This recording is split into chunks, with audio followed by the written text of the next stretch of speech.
Ben moi je dirais c'est plus par rapport à ma relation en fait. J'essayais en fait de donner l'amour que j'avais en moi, j'essayais de le donner à un homme et je m'en suis oubliée. Et du coup ça m'a fait pécher, tomber dans l'impudicité, ça m'a fait fumer, etc. Et donc je fumais beaucoup.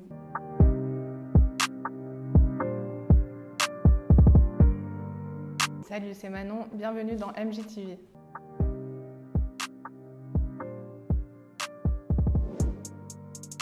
En fait, j'ai commencé à faire des tutos par rapport à mes cheveux parce que je n'osais pas en fait dans un premier temps de parler de Dieu.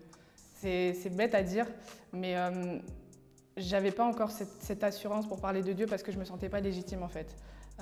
Comme j'étais nouvelle dans la foi, etc., je pensais que ce que j'avais à dire, j'avais rien de plus à apporter que ceux qui le faisaient déjà sur la toile. Et du coup, j'ai commencé par mes cheveux parce que c'est quelque chose que j'aime bien, mes cheveux, c'est une grâce.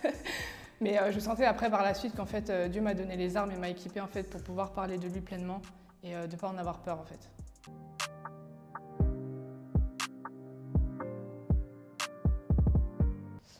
En fait, c'est Dieu qui m'a guidée.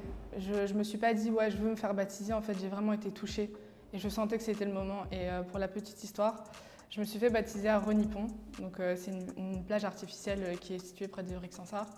Et en fait c'est un endroit que j'allais quand j'étais toute petite. Et en fait la probabilité est ouf parce que je me retrouve là 20 ans après.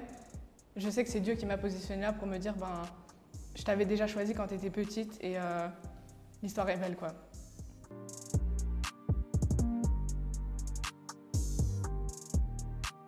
Tout. En fait, c'est le jour où je me suis fait baptiser, c'est comme s'il y a un voile qui s'était ôté de mes yeux. C'est comme si...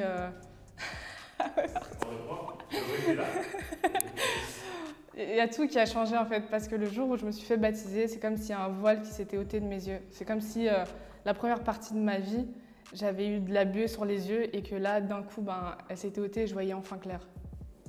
Là, ça fait même pas un an, mais tout ce qui a changé, c'est extraordinaire.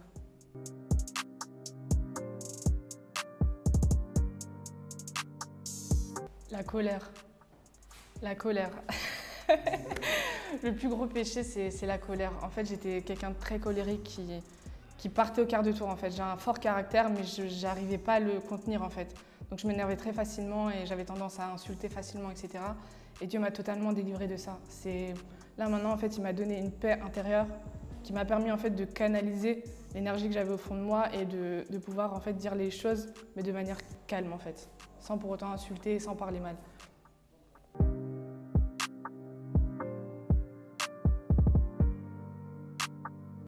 J'ai pas de date précise. Je t'avoue que j'ai pas de date précise, mais ça s'est passé en fait quand j'étais en Guadeloupe parce que j'ai habité un an là-bas. Et je sortais d'une relation assez compliquée et j'arrivais pas à oublier mon ex. Et du coup, j'ai fait une recherche sur YouTube et j'ai tapé comment oublier son ex.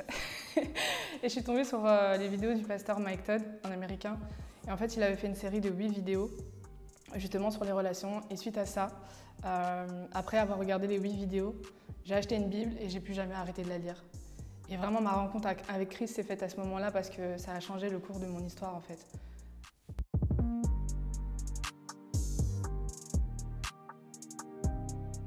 Oui, je pense que c'est une responsabilité. Parce qu'on ne se rend pas compte à quel point il y a des jeunes qui nous suivent et tout ce qu'on dit est pris en compte en fait. Donc je pense qu'il faut vraiment faire attention aux mots qu'on utilise et la manière de prêcher, mais aussi la manière de s'exprimer, la manière de ce qu'on renvoie comme image en fait. Je trouve que c'est très très important. Et c'est pour ça que j'aime toujours dire qu'il faut amener de l'amour et de la bienveillance parce que les gens en ont cruellement besoin. Et donc oui, on est un modèle et il faut utiliser cette plateforme avec...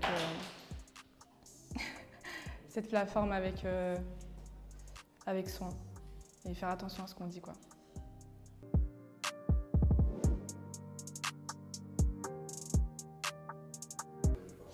Ben moi je dirais c'est plus par rapport à ma relation en fait. J'essayais en fait de donner l'amour que j'avais en moi, j'essayais de le donner à un homme et je m'en suis oubliée. Et du coup ça m'a fait pécher, tomber dans l'impudicité, ça m'a fait fumer, etc. Et donc je fumais beaucoup. Donc je dirais plus ça, je fumais tout ce qui est cigarettes, joints, etc.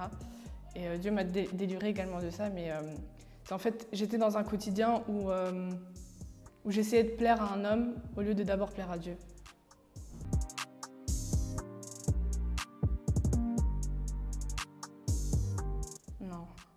La vérité, ça a été très très vite.